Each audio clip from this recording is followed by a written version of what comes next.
Z-Wave devices can be controlled on virtual keypad, remotely, or added on a schedule. From the menu, there are many options for Z-Wave devices, including doors, lights, and thermostats. Select Doors to lock and unlock all Z-Wave doors. Select Thermostats to see all connected thermostats.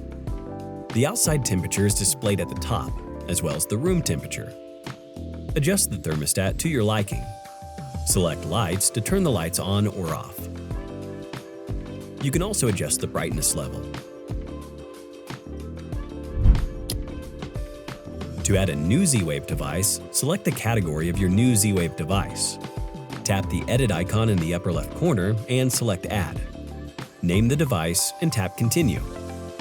Now head to your Z-Wave device and press the Function button. Once the device is successfully added, it will populate on the list of available devices.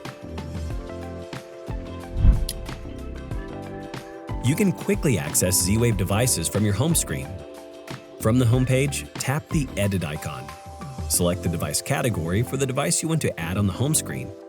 Toggle and position the desired order of each item and select Save.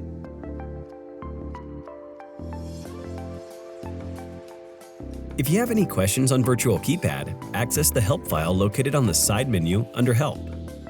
Or tap our logo at the top of the menu to contact us directly.